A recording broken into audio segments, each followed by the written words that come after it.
We've got a Melbourne derby. We've got the return leg of Wanderers Adelaide. We've got a bottom of the table clash. We've got a clash in regional New South Wales. There's a lot going on this weekend in round 19 of the A-League men's competition, and we're going to break it all down right now.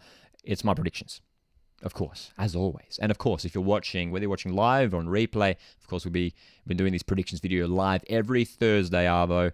I would love to get your thoughts and predictions, so drop them in the comments. We're starting with the Friday night fixture. It's Newcastle Jets taking on Wellington Phoenix, a game which is going to be really fascinating to watch because we've seen these teams play twice already early on the season, and both encounters were quite different. And I honestly have no idea how this one's going to play out, but you can see my prediction. I'm predicting 2-1 to the Jets. But let's talk about those previous meetings because they're quite fascinating. You might remember in the early rounds of the season, the Newcastle Jets defeated Wellington Phoenix 4-0 at home.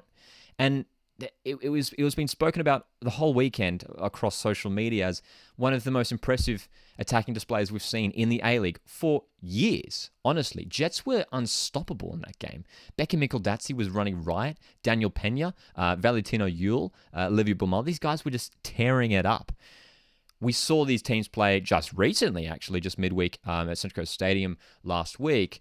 A different game. Newcastle Jets, yes, were on the front foot, but Wellington Phoenix were much more stable and solid in defense as they have been since this new year in 2022. But this one, how's it going to go? I mean, in that recent game, it ended 3-2 to Phoenix. David Ball grabbing a late winner. But a big point we have to point out in this game, and it's the reason why I'm sort of leaning to a Jets win, is that Phoenix are missing some key players through international duty and injury. Alex Rufer out for the rest of the season. That's a massive blow. The captain, gone.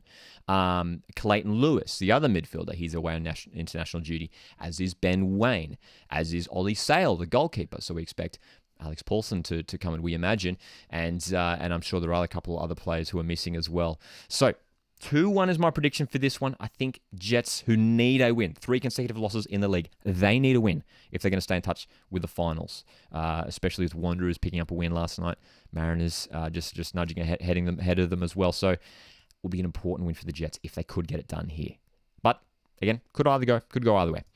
Let's talk about the Saturday afternoon fixture. It's the one happening in Mudgee region of New South Wales. I'm heading to this one. Looking forward to it a lot. Central Coast Mariners, MacArthur FC. Again, a game that, I like to stay sort of unbiased when it comes to Mariners predictions.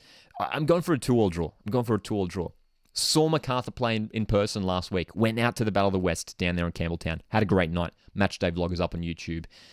MacArthur defensively are a team who are very strong. Honestly, on their day, I mean, we saw it against Wanderers, Wanderers were bombarding them with chances and shots in that second half. And MacArthur with those 3 central defenders, I mean, they had Tommy Uskok, Alexander Jovanovic, and Adrian Mariappa, were just so solid.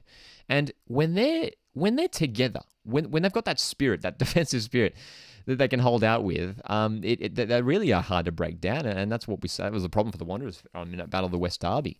And of course, in the wide positions, when it is Craig Noon, Moody Najjar, and of course Ulysses De Villa. De Villa is really clicking into the form that we saw him get into when he won the Johnny Warren Medal last season at Wellington Phoenix. I mean, the guy is just so good. You watch him play, and he's so involved. He gets around the pitch. He even helps out defensively.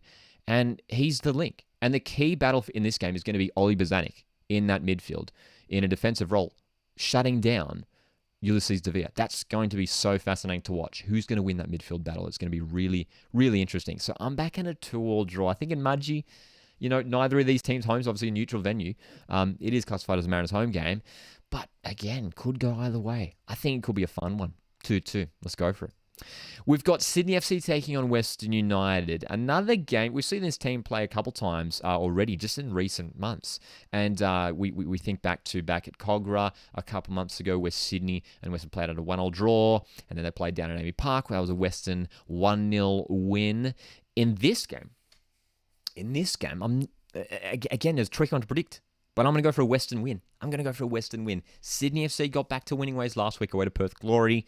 Some good positives out of this game. Youngsters like Talbot and Yazbek were doing well. Luciano Narsing was involved as well in attack. Barbarousis back on the score sheet. Again, Barbarousis, another one of those players another of these players, we have to talk about Barbarousis, Lafondra, who are sort of still coming back into the side, but still Are they going to get back up to their best this season? They missed such a large chunk of this season. So, yet to be seen. But Western United, I mean, they're just too strong.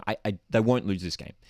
I think if anything's going to happen, I'd be surprised if Western lost this game. They're simply not going to lose games this season. I mean, that's it. It could easily be another draw, but I'm backing a Western win. We've got the headline game this weekend, as it always is. The Melbourne Derby. We've got the Melbourne Derby, Melbourne City, Melbourne Victory. A game that, look, for me, when you look at the two teams and how they've been playing at the moment, recently they've been doing pretty well. Melbourne City was still with some up and down moments here and there, leaking goals. Victory had coming off the back of a very dramatic Champions League clash with Vissel Kobe, where they lost at 4-3 in extra time. This game, again, could go either way. My prediction is 2-2, and that's simply because I honestly, yes, the games are always hard to predict, but this one legitimately could go either way. It's a derby. It's chaotic. We think back to the last Melbourne Derby in December. Was so much fun to watch. Was one of the games of the season, if not the game of the season so far. And this should live up to it again. I mean, Nick D'Agostino, who's just been called up to the Socceroos, he's in fine form. Jamie McLaren, of course, two Socceroos strikers going up against each other. When you look at the likes of Marco Tilio, does Lecky come back, get involved with the side, Andrew Naboot? And of course, Victory, we already know about Rojas, who's looking good at the moment. Economides, I mean, these guys are fit. Ryan Mashan's back for Melbourne Victory. So these teams are back at pretty much at full fitness, at full health, if you like. So it's going to make for really, really exciting viewing this Melbourne Derby. I'm back in 2-2. I honestly can't split it. I can't split it. When we talk about Perth Glory and Brisbane Roar, now it's coming to the bottom end of the table. Perth Glory struggling so much at the moment, and they just play 3 consecutive games at home, and I think we thought Perth Glory returning to home, would they be able to turn things around back at their home stadium, get their season switched around? My goodness, they have been so they've been, credit to them, they've been showing a bit more effort and a bit more adventure in attack, but still just no goal threat, aside from Bruno Fornaroli, who's been really the only goal threat for them this season. Adrian Sardinero is a flop. I mean, we'll say it now. The Spaniard came in and simply just hasn't performed. Every single game, he's been below par. The team selection in terms of, don't get me started on Richard Garcia. I think he's going to be sacked real soon. Maybe not real soon, but I think this season will be his last. The team selection is just incredible. They need to be starting the guys like Daniel Steins, fantastic player. Get more attacking players. Kieran Bramwell onto the field as well.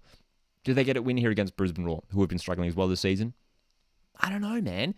Brisbane, while they have been poor as well, do have some positives. Have been playing well at home. They haven't been playing well away from home, so they might not be able to get the win here. But the last time these two teams played, it was Brisbane who were creating the better of the chances, the more chances compared to Perth Glory, and Henry Hoare grabbing his 3rd goal in the A-League already this season. He looks like the man who's stepping up in place of the injured Nikola Miliuznic. Juan Lascano, again, at times, looks decent. Overall, hasn't been that great. Does he get back into goal-scoring form in this game? I'm going to say 1-1 draw. I honestly can't see either team winning it.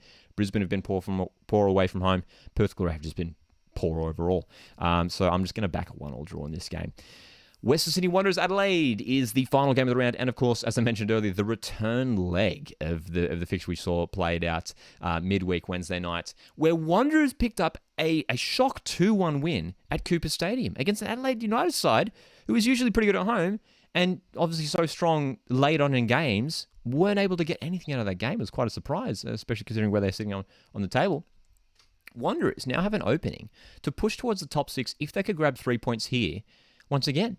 And they're at home. Will they get it? I'm backing a 2-2 draw.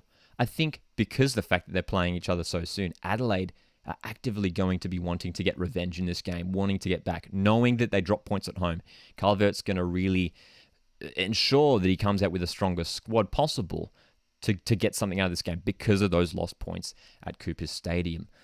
Again, Wanderers in recent weeks have been the Sydney Derby win, and then the midweek win we just saw, but of course a loss in the Battle of the West. It's just inconsistency for Wanderers, which has been hurting them. But overall, I think in attack they've been looking okay, a little bit better. They're still missing that key striker to bang in the goals. Tom Mohamed just still he promises so much, and it was a great signing when they made him, but he still hasn't really gotten into that gear. Could he do that towards the end of the season? Yeah, for sure. I mean, he's a class striker. There's no reason why he can't. This would be the perfect game for him to get us started. I'm going to say 2-2. I'm going to say 2-2 for this one. If Wanderers get a win, it's massive. It really gets them a whole lot closer, obviously, to the top 6. But it should be a fascinating clash, guys. As always, feel free to drop your predictions down in the comments section below. I'd love to hear what you guys expect for the upcoming weekend's matches. Of course, heading down to Mudgee. Can't wait for it for the Mariners game against MacArthur FC. Hope you guys enjoy the weekend's action and get down to a game. My name's Lockie. This is Coswood Football. If you have enjoyed, hit the like